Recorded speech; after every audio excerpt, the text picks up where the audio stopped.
நான் சொல்ல போற 5 டைப் ஆஃப் பீப்புள் என்ன ஸ்ட்ரகிள் பண்ணாலும் வெயிட் லாஸ் அவங்களுக்கு ஆக போறதில்ல. Number 1, YoYo Dieter. YoYo Dieter யாருன்னா இன்டர்நெட் ட்ரெண்ட்ஸ்க்கு ஏற்ற மாதிரி டயட்டை சேஞ்ச் பண்ணிட்டே இருப்பாங்க. ஒரு வாரம் இன்டர்மீடியன்ட் ஃபாலோ பண்ணுவாங்க, ஒரு வாரம் கீட்டோ டயட் ஃபாலோ பண்ணுவாங்க, ஒரு வாரம் டீடாக்ஸ் டயட் ஃபாலோ பண்ணுவாங்க. இப்படி ஆன்லைன் ட்ரெண்ட்ஸ்க்கு ஏற்ற மாதிரி டயட் சேஞ்ச் பண்ணிட்டே இருப்பாங்க. ஸோ இதனால அவங்களுக்கு என்ன ஆகும்னா ஒரு சர்க்கிள்ல மாட்டிடுவாங்க. ஃபர்ஸ்ட் ஃபாஸ்டிங் இருக்கும் போது டயட்ல இருக்கும் போது அவங்களுக்கு வெயிட் லாஸ் நடக்கும். அதுக்கப்புறம் அப்ரப்டா அவங்களுக்கு வந்துட்டு கிரேவிங்ஸ் கிரேவிங்ஸ்னால அன்ஹெல்தி ஃபுட் ஆப்ஷன்ஸ் தேர்ந்தெடுப்பாங்க. அது அடுத்ததுக்கப்புறமா வெயிட் திருப்பி ரீகெயின் ஆயிடும். ஆல்சோ அவங்க மெட்டபாலிசமும் ரொம்ப ஸ்லோ டவுன் ஆயிடும். ஸோ இதனால அவங்களுக்கு வந்து மாசக்கணக்கா வருஷக்கணக்கா வெயிட் கெயின் அண்ட் வெயிட் லாஸ்ன்னு சொல்லிட்டு வெயிட்ல ஃபிளக்சுவேஷன்ஸ் மோஸ்ட்லி இருந்துகிட்டே இருக்கும்.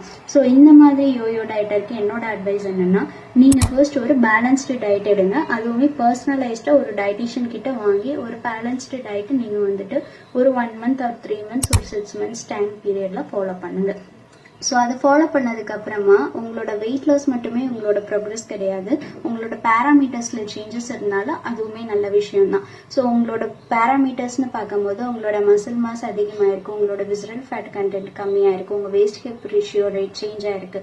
அப்படிங்கிற போதுமே அது ஹெல்தி தான். ஸோ வெயிட் லாஸ் மட்டுமே நீங்க கான்சென்ட்ரேட் பண்ணி நிறைய டயட் ஃபாலோ பண்ண எனக்கு வெயிட் லாஸே நடக்கல அப்படின்னு சொல்லாம ஒரு டயட் எடுத்து அதை கன்சிஸ்டன்ஸா ஃபாலோ பண்ணி அதுல இருக்க ப்ரோக்ரஸை நீங்க ட்ராக்